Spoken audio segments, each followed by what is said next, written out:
Hello, everyone. Welcome back. I am Christine Dixon of The Ordinary Sacred, and today I'm going to share with you an example of Act 4 in the shame cycle as described by Martha Sweezy in Internal Family Systems Therapy for Shame and Guilt. Now, in the first video of this series, I showed you the entire shame cycle. And if you're not aware of it, you can go back to that video and watch it, but I'll just share the graphic really quickly with you. In the last video, we did an example of Act 3, because when people come into therapy, they typically will first present Act 3, 4, 5, or 6. And it's actually the injury and the acceptance of I am bad that comes later in therapy, though it happens first. So we're going to continue in the example with Darika, who we met in the last video, and we got to know her inner critic. Today, we're going to get to know a team of parts that try to help her prevent shame from ever happening again. So this is an example of Act 4, the anticipation team. So because we are all capable of feeling shameful, we all have parts who anticipate feeling shameful. Their anxiety-producing activity can have advantages. The fourth act of Darika's shame cycle involved a scouting part who anticipated her being shamed and feeling shameful. In the following conversation, Darika noticed that in addition to the gerbil, you'll remember from the last video, who reacted to criticism, but was not protecting anyone. At this point, they perceive that the gerbil is the exile. You'll find out later it's not exactly the exile, but that's how this process works. As you continue to go on, things become clearer and clearer. So at this point, the gerbil's the exile, and then she had 4 anxious protectors who were always on high alert. She dubbed them her reputation parts. The ringleader was a monk named Lucretius.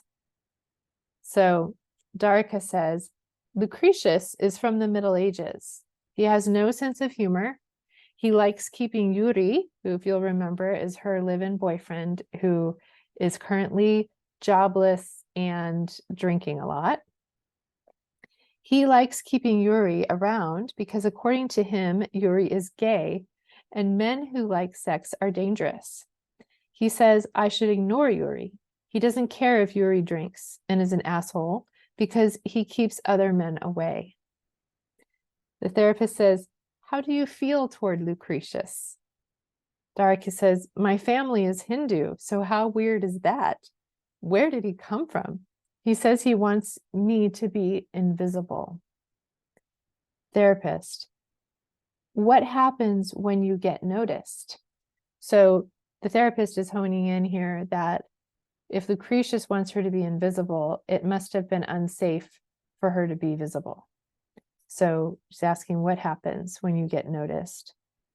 So Darika hesitates, and Martha is saying, she looks at me, a European American woman, for a few moments before answering. Darika says, I don't want to hurt your feelings, but white people can be mean. The therapist says, you have a part who worries about saying that to me? And Darika says, well, I mean, I don't like to generalize. And the therapist says, have you had experiences with mean white people? Darika says, yeah. The therapist says, I'm not offended. If your parts ever feel that I am being racist or offensive in some way, I hope they will speak up. Will they? Darika nods. It sounds like Lucretius anticipates trouble from both men and white people. Is that right? Darika says yes. And I just want to point out here how beautifully the therapist handled this and was very understanding. Like, you have very good reason to distrust white people or to be afraid that they'll be mean. And, you know, Lucretius has a reason for doing what he's doing. So then Darika says, or the therapist asks, how does Lucretius protect you? Darika says he keeps the sexy teenager in check. He hates teenage boys, especially white ones. He lectures me all the time about not disappointing my parents. He warns me about everything from the risks of not smiling when I'm talking to white people to crossing the road because cars are dangerous. So he's just this very protective, avoid every danger possible part.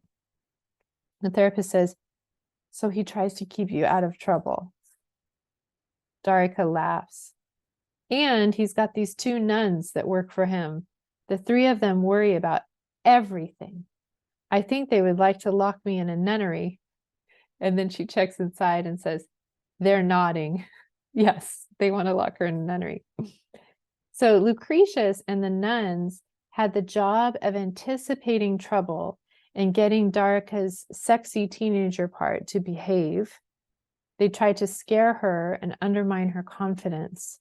They also tried and failed to control other people, especially at this point in her life, Yuri, her boyfriend.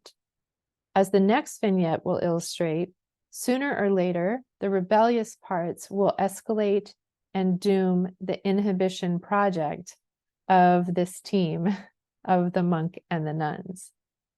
So again, this is such a beautiful example. Often when we have these anticipatory scouts, I'll often call them hypervigilant parts. They are on the lookout for threat, mainly outside, but also they usually have one foot on the inside.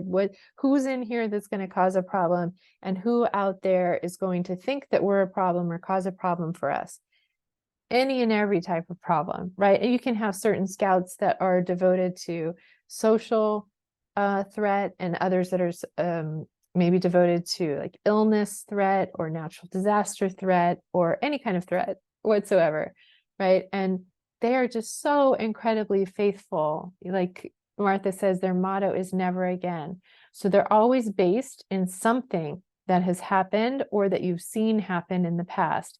And then they take that on and they say, it's my sole job to make sure that that never happens again. So again, they have a very, very positive intention. And they're protecting very, very real experiences. So they make sense.